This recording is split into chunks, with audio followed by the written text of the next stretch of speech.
তেলের সমস্যার সমাধান কোথায় পাবেন?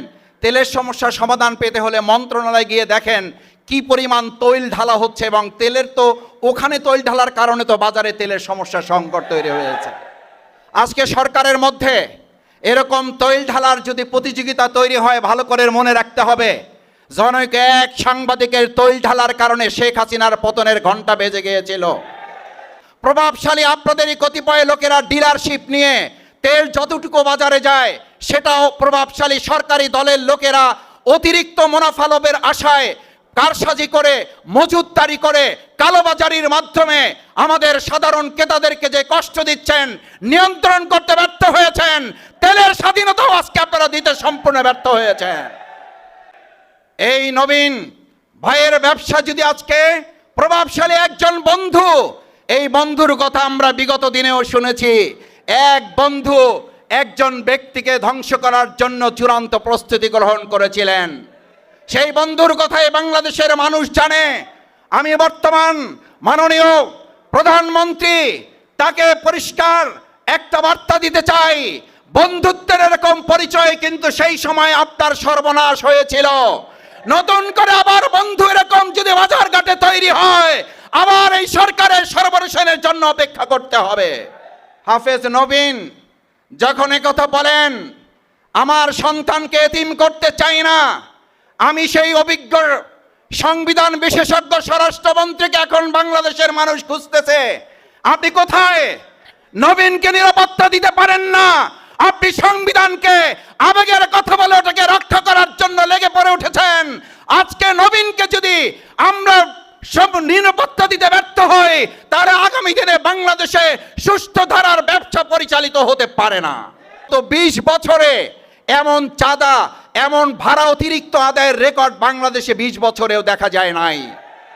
কথার সাথে যদি কাজের মিল না পাওয়া যায়, মনে রাখতে হবে এরকম কথার সাথে কাজের না মিল পাওয়ার কারণে বৈষম্য মুক্ত একটা বাংলাদেশ করার জন্য 2024-এর 5 আগস্ট হয়েছিল। আবার যদি কথার সাথে বাস্তবে কাজের মিল রাখতে বর্তমান সরকার ব্যর্থ হয়, 5 আগস্ট আসতে কিন্তু খুব বেশি সময় লাগবে না।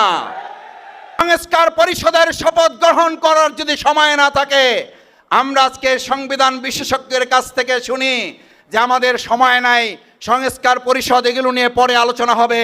আমি একটা কথা আপনাদের পরিষ্কার জানিয়ে দিতে চাই, সেই সময় হয়তো আপনারা চিন্তা করবেন জাতি দেশ গণভোটের সেই রায় বাস্তবায়নে যদি তারা ধীর গতি দেখে সময় হয়তো পাবেন, কিন্তু আপনারা সেই শপথ গ্রহণেরও আর সুযোগ হয়তো পাবেন না। জাতীয় সংসদ হবে, সংসদের সমস্ত কার্যপ্রণালীর প্রারম্ভে অগ্রাধিকারের ভিত্তিতে সংস্কার পরিষদের শপথ গ্রহণ করে জুলাই সনদের কার্যকারিতা বাস্তবায়নের মাধ্যমে বাংলাদেশ পরিচালনা না করলে আর একটা 5 আগস্টের জন্য যদি প্রস্তুত থাকতে হয়, আমরা কি রাজি আছি? মনে রাখতে হবে, একটা গুলি করার পর আর একটা লড়ে না, তারা আবার গুলি ধারণ করে বলবে বুকের ভিতর তুমুল ঝড়, যত পারো গুলি কর। মহান স্বাধীনতা দিবসের আজকের এই দিনে আমরা আমাদের সেই সকল বীর শহীদদেরকে স্মরণ করছি, যারা আমাদের এই প্রিয় মাতৃভূমি বাংলাদেশকে আমাদের হাতে তুলে দিয়ে তারা এই দুনিয়া থেকে বিদায় নিয়েছেন। আল্লাহ তাআলা তাদেরকে শাহাদাতের মর্যাদা দিয়ে জান্নাতের জন্য তাদেরকে কবুল করুন। এখনও যে সমস্ত আহত পঙ্গুত্ব বরণকারী বীর মুক্তিযোদ্ধারা আমাদের এই দেশের সম্পদ হিসাবে বেঁচে আছেন, তাদের জন্য নেক হায়াত কামনা করে 1947, 1952, 1990, 1971 থেকে শুরু করে 2024-এর জুলাই আগস্টের গণ অভ্যুত্থানের পরবর্তী যে নতুন বাংলাদেশ আমরা পেয়েছি, সেই বাংলাদেশ পর্যন্ত যারা শহীদ হয়েছেন 2006 সালের 28 অক্টোবর, 2013 সালের 5 মে শাপলা চত্বর, বাইতুল মোকাররম সহ বাংলাদেশের বিভিন্ন প্রান্তরে, বিশেষ করে আমাদের এই স্বাধীন বাংলাদেশে এমন একটা পরাধীন সময় আমাদের পার করতে হয়েছে।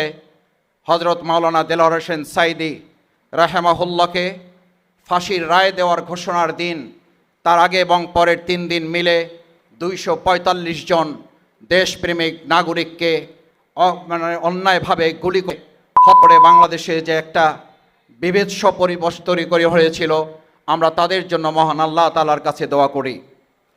আমরা যখন 2006 সালে 28শে অক্টোবরের কথা বলি, আমরা যখন 13 সালের কথা বলি, আমরা যখন 24-এর কথা বলি, তখন আমাদের মহান জাতীয় সংসদে কারো কারো মুখে শুনতে হয় এটি আবেগের ব্যাপার, এটি বাস্তবতার সাথে মিল খায় না। আমরা একটা কথা পরিষ্কার বলি, যারা এই সমস্ত বিষয়গুলোকে আবেগ বলে শুধুমাত্র নিজেদের ধারণ করেন, বাস্তবের সাথে মিল রাখতে চান না, আপনাদেরও মনে রাখতে হবে বাস্তবের সাথে মিল না রাখলে আপনারা এখন বাংলাদেশে থাকার কথা না, বাংলাদেশের বাইরে বিভিন্ন স্থানে আপনাদের এখন অবস্থান করার কথা ছিল। আমরা যখন তাদের মুখে শুনতে পাই আমাদের খুব আশ্চর্য লাগে। স্বরাষ্ট্রমন্ত্রীর কথা বলে আইনমন্ত্রী, আইনমন্ত্রীর কথা বলে স্বরাষ্ট্রমন্ত্রী, স্বাস্থ্যমন্ত্রীর কথা বলে অর্থমন্ত্রী, অর্থমন্ত্রীর কথা বলে শিক্ষামন্ত্রী। আমাদের কাছে মনে হয় যে ওনাদের এতই অভিজ্ঞ লোকের সংকট পড়েছে, কে কার কথা বলবে এটা নিজেদের মধ্যে সমন্বয় না করে প্রত্যেকে যার যার নিজের মতো করে কথা বলা শুরু করেছেন। বিধায় আমরা লক্ষ্য করেছি তেল নিয়ে সমস্যার পরিবর্তে নেতাদের কাছে এখন আমরা পত্রিকায় কোথাও কোথাও ব্যঙ্গ করে লিখতে দেখি তেলের সমস্যার সমাধান কোথায় পাবেন। তেলের সমস্যার সমাধান পেতে হলে মন্ত্রণালয়ে গিয়ে দেখেন কি পরিমাণ তৈল ঢালা হচ্ছে, এবং তেলের তো ওখানে তৈল ঢালার কারণে তো বাজারে তেলের সমস্যার সংকট তৈরি হয়েছে। আজকে সরকারের মধ্যে এরকম তৈল ঢালার যদি প্রতিযোগিতা তৈরি হয়, ভালো করে মনে রাখতে হবে জনৈক এক সাংবাদিকের তৈল ঢালার কারণে শেখ হাসিনার পতনের ঘণ্টা বেজে গিয়েছিল। আপনারা তৈল সমস্যার সমাধানের পরিবর্তে বলছেন তেলের কোনো সংকট নাই, অথচ আমরা লক্ষ্য করছি আপনাদের এই প্রতিনিধিরা তেল ন্যায় পেয়ে বিক্ষোভ প্রকাশ করছেন, ক্ষুব্ধ প্রতিক্রিয়া ব্যক্ত করছেন। পুলিশ প্রশাসনেরা গাড়ি ঠেলে নিয়ে যাচ্ছেন, তেল পাচ্ছেন না। প্রভাবশালী আপনাদেরই কতিপয় লোকেরা ডিলারশিপ নিয়ে তেল যতটুকু বাজারে যায় সেটাও প্রভাবশালী সরকারি দলের লোকেরা অতিরিক্ত মুনাফা লাভের আশায় কারসাজি করে, মজুতদারি করে, কালোবাজারির মাধ্যমে আমাদের সাধারণ ক্রেতাদেরকে যে কষ্ট দিচ্ছেন, নিয়ন্ত্রণ করতে ব্যর্থ হয়েছেন। তেলের স্বাধীনতাও আজকে আপনারা দিতে সম্পূর্ণ ব্যর্থ হয়েছেন। সম্মানিত সুধীমণ্ডলী, স্বাধীনতার কথা কখন বলছি? যখন এখানে দাঁড়িয়ে কথা বলছি তখন নবীন পাঞ্জাবি ফ্যাশনের আমাদের প্রিয় ভাই হাফেজ নবীন যখন কথা বলেন আমার সন্তানকে এতিম করতে চাই না, আমি সেই অভিজ্ঞ সংবিধান বিশেষজ্ঞ স্বরাষ্ট্রমন্ত্রীকে এখন বাংলাদেশের মানুষ খুঁজতেছে। আপনি কোথায়? নবীনকে নিরাপত্তা দিতে পারেন না, আপনি সংবিধানকে আবেগের কথা বলে ওটাকে রক্ষা করার জন্য লেগে পড়ে উঠেছেন। আজকে নবীনকে যদি আমরা সব নিরাপত্তা দিতে ব্যর্থ হয়, তাহলে আগামী দিনে বাংলাদেশে সুস্থ ধারার ব্যবসা পরিচালিত হতে পারে না। এই নবীন ভাইয়ের ব্যবসা যদি আজকে প্রভাবশালী একজন বন্ধু, এই বন্ধুর কথা আমরা বিগত দিনেও শুনেছি, এক বন্ধু একজন ব্যক্তিকে ধ্বংস করার জন্য চূড়ান্ত প্রস্তুতি গ্রহণ করেছিলেন। সেই বন্ধুর কথাই বাংলাদেশের মানুষ জানে। আমি বর্তমান মাননীয় প্রধানমন্ত্রী তাকে পরিষ্কার একটা বার্তা দিতে চাই, বন্ধুত্বের এরকম পরিচয় কিন্তু সেই সময় আপনার সর্বনাশ হয়েছিল। নতুন করে আবার বন্ধু এরকম যদি বাজার ঘাটে তৈরি হয়, আবার এই সরকারের সর্বনাশের জন্য অপেক্ষা করতে হবে। আমরা তেলের সংকট সমাধান করতে পারছি না। আমরা যোগাযোগ সড়ক ব্যবস্থার মাধ্যমে শুনতে পাই ইতিহাসে নাকি সর্বোচ্চ শান্তি, সুখ এবং নিরবচ্ছিন্ন যোগাযোগ ব্যবস্থায় এবার আমাদের ঈদ যাত্রা পালিত হয়েছে। অথচ যাত্রী সংস্থার সমিতি যারা, তারা বলছেন বিগত 20 বছরে এমন চাঁদা, এমন ভাড়া অতিরিক্ত আদায়ের রেকর্ড বাংলাদেশে 20 বছরেও দেখা যায় নাই। কথার সাথে যদি কাজের মিল না পাওয়া যায়, মনে রাখতে হবে এরকম কথার সাথে কাজের না মিল পাওয়ার কারণে বৈষম্য মুক্ত একটা বাংলাদেশ করার জন্য 2024-এর 5ই আগস্ট হয়েছিল।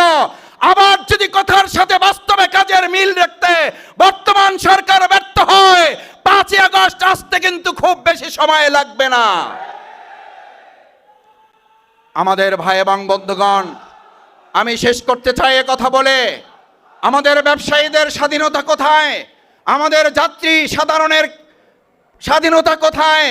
আমাদের তেল সংকট সমাধানে সাধারণ ক্রেতাদের স্বাধীনতা কোথায়? এই ছোট্ট ছোট্ট স্বাধীনতাগুলোই আমাদেরকে একটা বৃহৎ স্বাধীনতার স্বাদ গ্রহণে আমাদেরকে প্রতিপালিত করে। আমি বিশেষভাবে আহ্বান জানাতে চাই, যদি আমরা জুলাই সনদকে উপেক্ষা করি, জুলাই সনদকে পাশ কাটিয়ে সংস্কার পরিষদের শপথ গ্রহণ করার যদি সময় না থাকে, আমরা আজকে সংবিধান বিশেষজ্ঞের কাছ থেকে শুনি যে আমাদের সময় নাই, সংস্কার পরিষদ এগুলো নিয়ে পরে আলোচনা হবে। আমি একটা কথা আপনাদের পরিষ্কার জানিয়ে দিতে চাই, সেই সময় হয়তো আপনারা চিন্তা করবেন জাতি দেশ গণভোটের সেই রায় বাস্তবায়নে যদি তারা ধীর গতি দেখে সময় হয়তো পাবেন, কিন্তু আপনারা সেই শপথ গ্রহণেরও আর সুযোগ হয়তো পাবেন না। তাই আমি চাই দেশবাসীর সাথে সুর মিলিয়ে আগামী 29 তারিখ জাতীয় সংসদ হবে। সংসদের সমস্ত কার্যপ্রণালীর প্রারম্ভে অগ্রাধিকারের ভিত্তিতে সংস্কার পরিষদের শপথ গ্রহণ করে জুলাই সনদের কার্যকারিতা বাস্তবায়নের মাধ্যমেই বাংলাদেশ পরিচালনা না করলে আর একটা 5 আগস্টের জন্য যদি প্রস্তুত থাকতে হয়, আমরা কি রাজি আছি?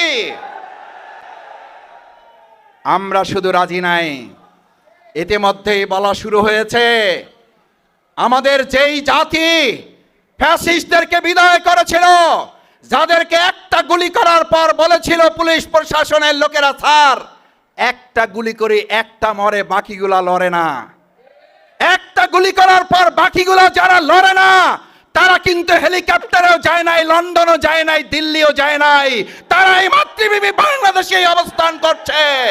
মনে রাখতে হবে, একটা গুলি করার পর আর একটা লড়ে না, তারা আবার গুলি ধারণ করে বলবে বুকের ভিতর তুমুল ঝড়, যত পারো গুলি কর।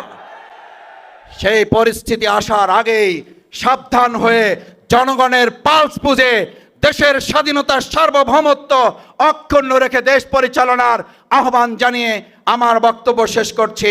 সম্মানিত ভাই এবং বন্ধুগণ, বাংলাদেশ জামায়াত ইসলামী ঢাকা মহানগরী দক্ষিণের উদ্যোগে আয়োজিত আজকের এই আলোচনা সভায়